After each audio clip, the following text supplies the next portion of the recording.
Benedetta, first of all, welcome at my home, the new innovative space concept of Gimo Group. I have to ask you for the first question, what was your first impression and your first feeling getting into the fair this year after 3 years time with absolutely no possibilities of making this kind of fair? Thank you, Antonio. It's a pleasure to be here after a long time. And I really loved being in Milano again after 2-3 years. And coming to my home was a brand new experience. We don't have any other brands doing such a thing. So we really need to explain what is going on in here. But once you get the concept, it's very innovative and it's a great opportunity and everything blends very well together. So I think what you've done this year in the show really gives a nice message. Perfect. And as a second question, we started our cooperation almost more than 2 years ago, if I remember well, if I'm not wrong, and so you are our CEO of our office for the Gulf region, based in Dubai and at the hub of everything. And can you tell something about your experience with our group among these 2 years? Sure. It was an interesting timing because we met pre-COVID, so it was a little bit of a challenge overall, but it also gave us time to seed the market and understand the dynamics of the market. Because based in Dubai and in the Gulf region, we have people are used to always buy the same brands and they don't have a lot of really creativity in going outside of the box and outside of the usual showroom that you have in Dubai. So our goal was to really convey a message that made in Italy can be a beautiful product made not only by the super famous brands, because actually the ones that know how to make products are the companies that produce. So we are really trying to deliver the message of craftsmanship, artisanal work, and with the Gimo history and the people behind it, it's really easy to convey this message. Connecting to what you said, I would like to ask you if you can, make a short resume of which are the main difficulties that an Italian brand, an Italian manufacturer meets into your market. Yes, I would say that probably the brand awareness and the price point are the main point of evaluation for clients. So if you have a big brand, the price is high and people still want it because you have a big brand on the fabric. If your name is not very big, it's a little bit hard to justify a price that is not obviously cheap. So we feel that there is either the niche market of big names, and then otherwise they go with Turkish brand, brands that are a little bit more lower. And in our job is really to educate the market, and we try to do this through architects and interior designers who have the knowledge and who can understand when something is made beautifully. And we have some people that have tried to work with some of the brands of Gimo, and then when they saw this table, for example, is a beautiful example, because when it was live in our client's home, the client was astonished and the result was amazing.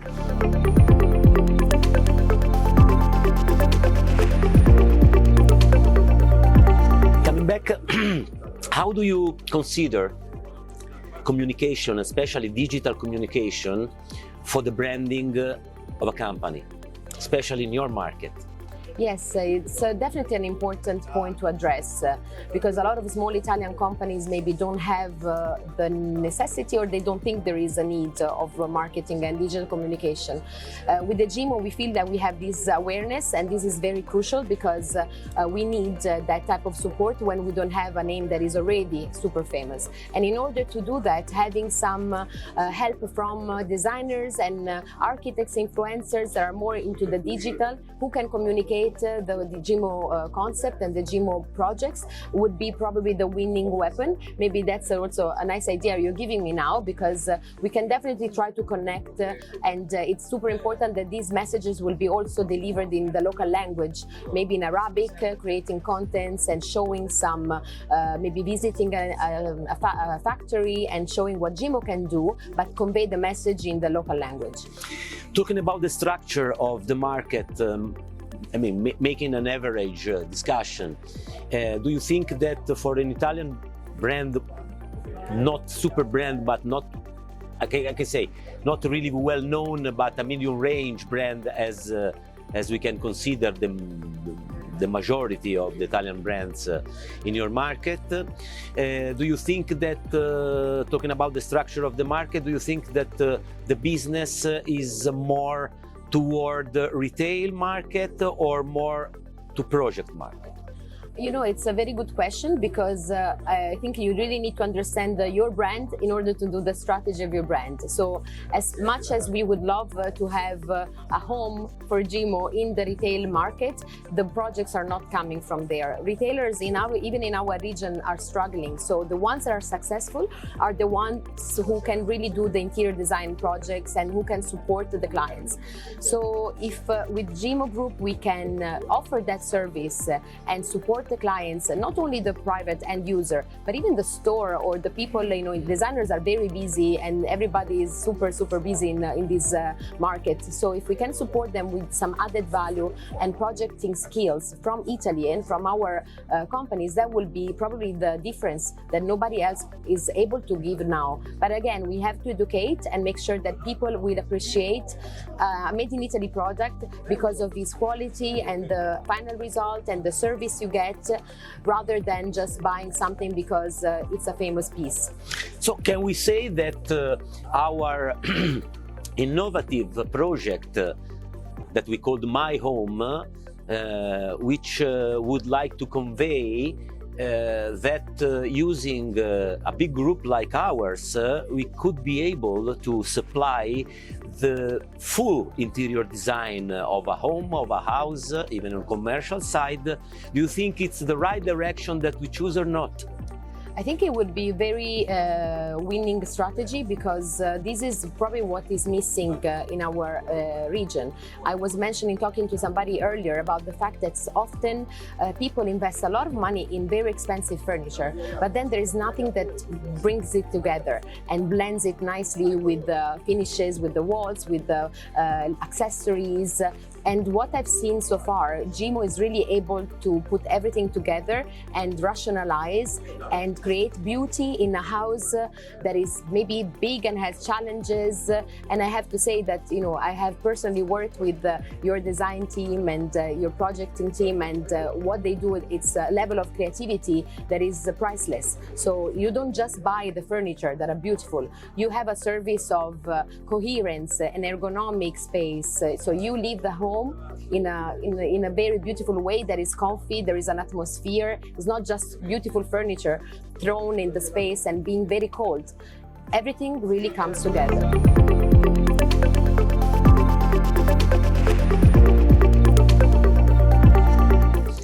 What are your expectations about the future? Oh, I think the future for us must be finding key partners in the interior design industry who can marry the Gimo concept, because yes. It's not something that you can sell random left and right. It's more on making people understand what is going on here, make them understand that there is a dream and this dream can become a reality, and the reality is really beautiful. So if they get this, then they will be our ambassadors and partners in convey this to the final clients. So the key words are education and communication. True, for sure, yes. Education and communication, brand awareness, talking about the concept, and hopefully showing more and more what is going on, projects, houses, and things that we do. Can I mention the virtual tour? Of course, I was meant to do it. But please. No, I mean, that's a beautiful tool. You know, I just briefly saw it and I already kind of shared it with a lot of people who are really happy to see what level of technology as well as creativity, you know, showing them what the virtual tour, you know, it's something that Gimo created to blend everything together and show the level of creativity, how everything, the project really blends well, and beautiful modern villa can be realized with the Gimo Group, and showing that it's easy, because maybe people want to have a visual understanding before just betting on a new concept. But in fact, the aim of the virtual tour is exactly to be able to easily convey to the client, I mean, to let perceived by the client immediately, by the visitor, I mean by the client, that is not entering in a catalog of some brands, but is entering in a real environment which you don't even realize which is the brand and which is the brand related to the product. Yeah, the way would be a display of because brands. the aim is to create something beautiful, harmonious and well coordinated. Yeah, and this is, I think, the virtual tour will be really a great tool to use, and it will be maybe more challenging. Professionals will immediately get it, and obviously end users will see the vision at the end. Maybe the process then to make it your own and tailor-made your own house based on these concept will be more challenging, because it will be a lot of back and forth, understanding the materials, not only the pieces on the catalog. Then you will have to go and work more on choosing the finishes, combining everything, mixing and matching whatever we have to offer. So maybe the process will be longer. We have to maybe structure in there and be strong in supporting the clients and the interior designers in this process. That will be probably a work in progress, but I think the potential is really great. Benedetta, I would like to thank you very much for your support immediately, and I can say really thank you, because I'm really very happy and proud to have a partner, a cooperator like you. Thank you so much, Antonio.